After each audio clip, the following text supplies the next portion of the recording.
maybe question is, once I'm at that ball and I'm about to hit this, what's the best way to kind of just naturally hit it without having a million thoughts in my head?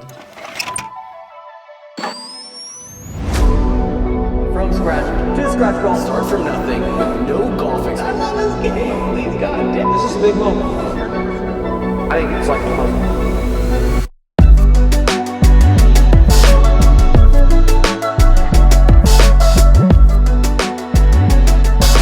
Back to another episode of Scratch to Scratch, and today we got a great guest on the channel, sports psychologist for the USA Olympic team, Dr. Cody. So golf is one of the biggest mental games on this planet, and in order to succeed in that, we need to figure out how to alleviate all those thoughts, and this is the man that's going to bring me to the promised land. Without further ado, without it wasting any more time, we got Dr. Cody in the building. Hey man, good to be here. I'm excited to help you on your journey. Yeah, man, I'm very, very excited. But I have no thoughts or idea what sports psychology is or what we're getting into. But Yep. I'm excited to kind of hear Where your do we thoughts start? and the direction of where you're kind of taking me. Yeah, for sure. So we're going to be starting at the beginning of it, the foundations of sports psychology. So with that, tell me a little bit about what your goals are. So my goals, as kind of denoted within the channel, is to bring me from completely nothing to scratch golf,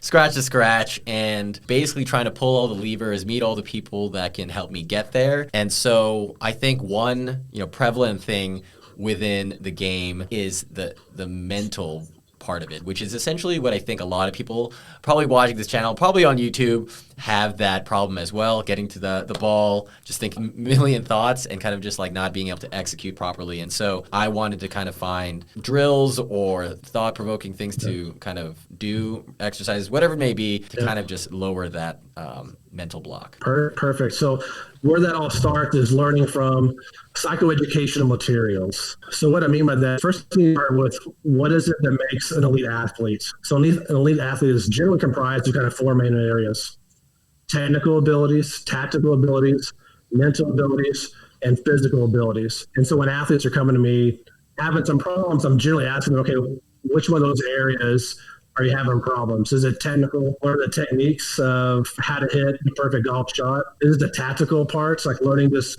course management? Is it the physiological parts of it, making sure that you're physically fit to hit the shots you're wanting to hit? Or is it the mental side of it, learning how to maintain that confidence, being able to hit the shots to the best of your abilities on a consistent basis and not have those fluctuations that can typically plague golfers?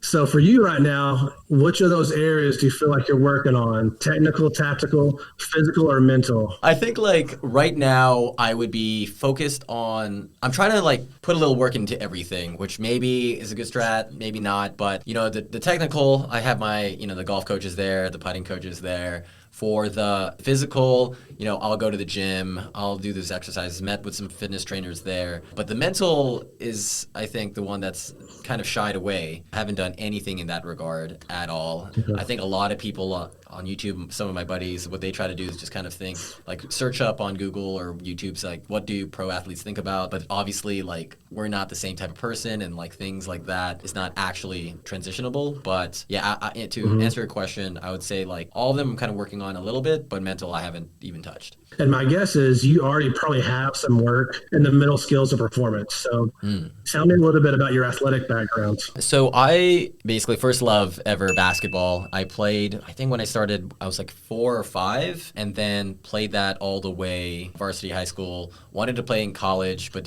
saw LeBron James, and I was like, oh yeah, this probably never gonna happen to go to the NBA. And so yeah, kind of just stopped there. Played rec leagues, adult leagues in college and post college, but that's basically what I've done my whole life, basketball, maybe 20 years in, and then kind of just transitioned into bodybuilding post-college, and then picked up golf, I guess almost a month ago now. And so now I'm kind of on this trajectory, but kind of have the similar mindset around how I'm approaching basketball to golf, kind of just locked in, trying to get really good and kind of go from there. So athletically, in any previous sports that you were playing, what was your mental attitude like when confronted with mistakes, when confronted with frustration tolerance, all of those things. Like, how did you handle? What was your perseverance like in previous athletic performances? Yeah, I'm just gonna be blunt on on this channel, but my mental fortitude, especially when I was younger, was not great. I think like my freshman year of basketball and sophomore year of basketball, I had like the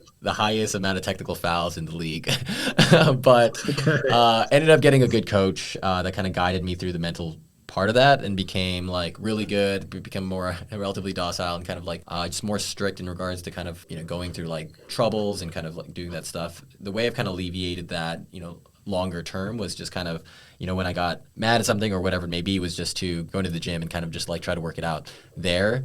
And that was kind of my outlet, just like, if I fell down, just to shoot another 1,000 shots or whatever it may be. Mm-hmm. But I would say like it was initially rocky when I was younger. Of course, I've matured a lot in that regard. But yeah, in order to like answer like, oh man, this is not great, I'll just kind of keep practicing.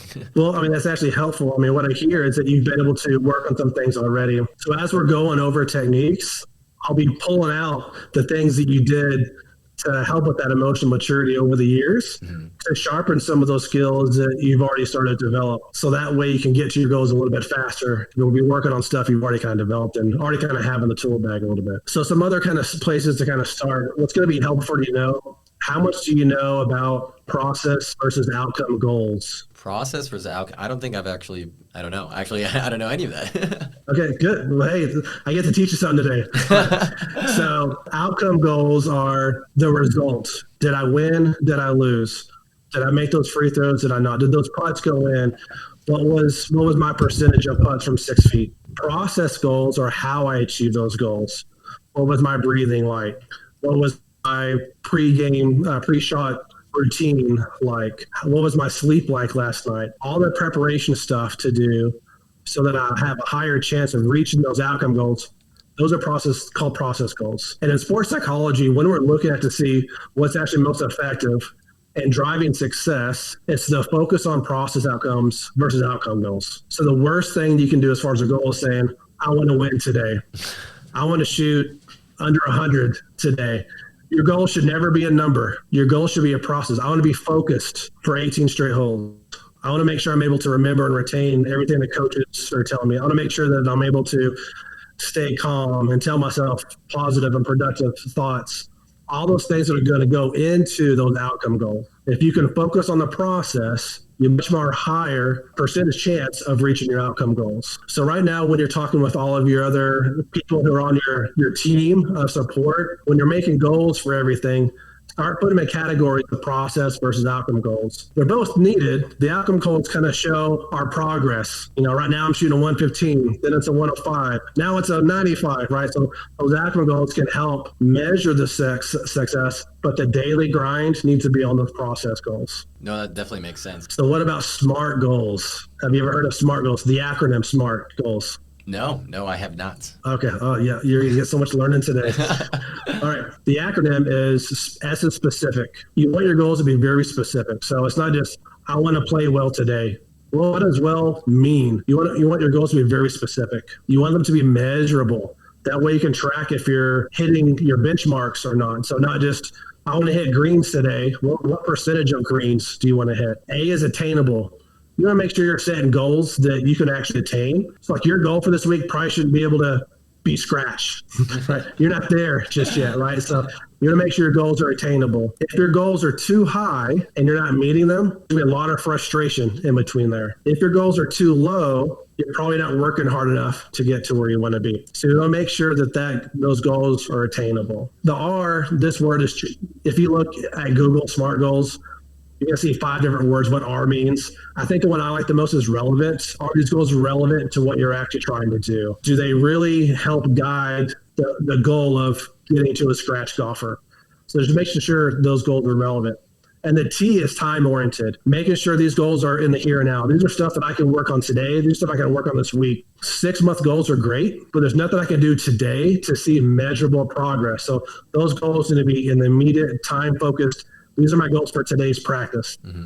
These are my goals for weeks practice. Probably about a month as far as I would go, as far as goals go. So what's it like hearing about SMART goals? Just personally, I'm a very big dreamer. I'm like, oh yeah, I think I could do this. I think I could do that. And sometimes I kind of get lost in that noise of like, oh my God, I'm not a scratch golfer. And I get super frustrated that, I'm not getting this right now or whatever it may be, rather than like, okay, let's have small wins. And this is what we're going to do today. Yeah. This is what we're going to do next week and so forth. And so I'm in between that. Like sometimes I'll be cognizant. I'm like, okay, yeah, today I'm going to do that. But majority of the time I'm thinking about like all the big things that could happen. And that kind of gets me in trouble in my mind for sure. Well, and to be honest, that's one of the plagues of high achievers, whether it's in business or athletics, is we have high goals and we don't want to work to them. We want them now. We want to get there now because that's what we're focused on, right? And so what's hard about golf that you're going to find out is there's no quick way to success. Otherwise, there'd be a ton of people there. And so how do we feed that ego of high achieving? And what that's going to be is having those smaller measurable goals so I can feel those small successes. And so I don't feel successful because I hit par today. I feel successful because the ball went where I wanted to go 50% of the time. When 2 weeks ago, it was 25% of the time. Yeah, exactly. So we have like smaller goals, so we still feel like we're achieving. Yeah, that's now on the homework list for when I go out to the course, probably tomorrow or the next day. So these are just kind of the foundational ones. So we haven't really dug into your performance just yet. We will, but if we don't know how to set goals, if we don't understand the 4 areas of being an elite athlete, if we don't understand process versus outcome goals, it's going to be really hard to do any other skills. Out of curiosity, with your experience, with the USA team and just, being their sports psychologist, like what was like a concrete example of a player that you kind of interacted with that kind of was having some type of mental, psychological like blocks? And then what was their modifications or alterations given this structure that, you kind of applied or improve or whatever it may be? Yeah, that's a good question. And I mean, it's different for all athletes. Everyone has their own kind of individual barriers. I mean, the first ones that come to mind are those who are experiencing just high levels of pressure. So for Olympic athletes, they work 4 years towards this moment, and everyone's watching them, and everything's riding on this. And so how do they not think about the pressure when they're trying to perform? And so we'll talk a little bit about the etiology of pressure, but when it comes to pressure, you have 3 main interventions. Either one, to calm that central nervous system, calm that body down. Cognitively, I can distract myself to get my mind on something else, or I can do reprocessing techniques and learn to see things in a different way. And so those are some like global ways that we would do it, but specific things, mindfulness is a great thing that we'll be talking about in the future. It's learning how to be in the present moment, in the here and now. Anxiety lives in the future. Frustration typically lives in the past of what I just did. But if I can be in this present moment, I can be free from the anxiety of the future, free from the anger, depression, frustration of the past, and just be in the here and the now. And there's different techniques to kind of reorient myself in a judgment-free way to be mindful right now. The here and now is interesting just because, like, especially at the golf course, sometimes there's people, especially I'm like a beginner, they're just like, hurry up. I'm just like, I'm so bad. And so then I get thoughts, like, oh, I got to hurry this up. I'm like frustrated. I'm just like not thinking about what's happening right now because there's so many of these external factors. I think that's more of an outlying case, but I think that is, my it's case. Not. It's common. Okay, thank God. I'm just kind of thinking because, like, I don't have the pressure of like an Olympic athlete, but obviously there is this pressure of like that I put on myself. Like I want to get to this goal, and like as myself, like when I put something like in the works for like a goal, like I just have so much pressure on myself. And so, yeah, in the combination of all the other external factors, I think it causes me to not, live in that present moment, as you kind of mentioned. But yeah, trying to always think like 5 steps ahead or like what just happened 4 steps behind. Like, yeah, I think that's definitely prevalent for sure. So let's talk real quickly about what the outline could look like for us. So today we've talked about like setting the table. Here's the stuff that so the first part will be learning about the etiology of pressure. Where does it come from? How does it affect the biology? If we can learn why we're feeling this way, we can learn what type of interventions will help ameliorate those symptoms, make them better. And then we're going to get into behavioral stuff. So learning how to calm that body down, and then all the cognitive tasks too. I'll be giving you some homework to practice on. And then we'll be talking about what was easy, what was hard. Yeah. There'll be worksheets, all different types of stuff for you. Bring me back to college. Let's do it. That's right. Well, I mean, no different than any other, like you have a swing coach that is telling you stuff, and okay, here's the things I've taught you. Now go work on it. Go drill. I'm gonna be giving you mental drills to practice these things because education is great, but if we can't apply the education, we're not going to get better. We're not going to reach our goals. So I'll be having some specific mental drills for you that you can work on. No, that's awesome. So what else for today? Anything that we talk about that you wish we would have? I think the only, I think we're going to get there. I think the steps that you've kind of laid out alludes to solutions that could bring me to a better like position on the golf course. I think like the number one pain point in my mind, maybe question is, once I'm at that ball and I'm about to hit this, what's the best way to kind of just naturally hit it without having a million thoughts in my head? I think like even like what are good swing thoughts? I think that might be different for every type of person, so it might be relatively subjective. But like for me, coming at the ball, I'm just like, oh my god, like what are the 5 things? Okay, I should do all this, and then it becomes so much, and then the swing in itself doesn't become super fluid. And then everything's just like kind of thrown out of the door once I'm like in the course right now, which I think is happening to me and like all the other people watching this channel. But I think that's like one. So that actually reminds me of something that'd be good for you to know too: skill acquisition versus skill execution. Are you familiar with those terms? No, I'm not. Okay, so skill acquisition is where I'm learning a new skill. So if I'm around the putting green, I'm hitting 10-foot putts. I'm just hitting 100 of them from the same place. I'm trying to acquire the skill. I'm doing a drill over and over and over again. Skill execution is, okay, now that I have that skill, how well can I do it when it counts? So that's going to be in a tournament, in a practice round, or things like that too. We got to practice both ends of those. But early on, you're going to be more in the skill acquisition. So when you're addressing a golf ball, you probably should be thinking about 1 to 3 things because you're still acquiring those skills. You should be thinking about it. After you've already acquired those and now you're addressing the ball, you should be thinking nothing. You should be thinking, what am I getting for dinner? I wonder who just texted me. And just let your body swing away. Yeah. But not until you've acquired that skill. So there'll be a little bit of both. So skill acquisition, doing drills, you should be thinking about it. Skill execution, we want to get our mind off of it, thinking about other things. Wow, that's a little crazy because like that's like the same exact mentality that watching documentaries like Jordan, Kobe, and all of that. When they're at the free throw line, that's like what their mindset is. Like, yeah, like nothing can really faze me because it just seems like I'm in an empty gym, like thinking about nothing. And for me, that was like the biggest pain point in my basketball career. Like when I was at that free throw line, like I would shoot 90, 95% in practice and just shoot like 30, 65, 60, 70% in the game. And that was because like I was just thinking, and I've played like 20 years of basketball, and I was still, I think, in that talent acquisition state rather than talent execution state. And I think that the migration of that hopefully is different now in golf. But man, yeah, that's kind of like very thought provoking. I wouldn't. Yeah, I don't know. That just really resonates with me for sure.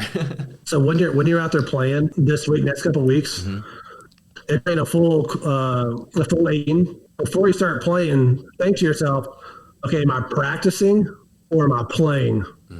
If I'm practicing, I'm thinking about these drills. I'm thinking about what I want to do. Maybe I'm hitting another ball from here. If I'm playing, hopefully not cheating just yet. It's okay if you are. But if you're playing, then you shouldn't be thinking too much about technique and more like, how well can I execute? What I've learned, I've already learned. Now I'm just going to see how well I can do it. Gotcha. Yeah. I think that's even more humorous for me because like the last time I went to the course, I just changed my swing like 30 minutes before, and I was like, oh god, am I playing or practicing? And now I'm practicing while playing, and it did not go well for sure. So no, 100%. It won't matter too much right now for you. Yeah. But once you start feeling like now you're being competitive, you won't want to be mixing up the two. Well, yeah, let's bank on that hopefully. But I'm excited to kind of get there eventually. But definitely know there's going to be a lot of things to practice on, things to kind of work on. And yeah, I'm excited to kind of go on this journey, this mental journey, which is like another beast in itself. But I think it's extremely important for this game and for like total improvement, especially if my goal is scratch. I think to get in that realm, you kind of need to master this aspect of things as well. For sure. All right, buddy. Anything else before we end day one? Day one in the books. I think that's a lot to think about. I think this has been extremely useful, especially to kind of understand the mindset of like top performing athletes, and obviously coming from somebody that's been surrounded by all of them throughout your entire life. I think it's going to be beneficial to kind of go on this journey with you, with me, as well as the people watching. I think they're going to get a lot out of it. And so I think that's good for now. I think like the homework piece, I'll start doing. I think I'll obviously share for everyone watching out there as well, so that you guys can partake in this journey with me and Cody, and, hopefully improve your guys' game, my game, and we kind of get to this promised land together. But I think for now it's been a pleasure, and I'm excited for the next sessions for sure. Good. All right, man. We'll see you and talk to you soon. All right, Cody. Hey, have a good one, and we will connect soon.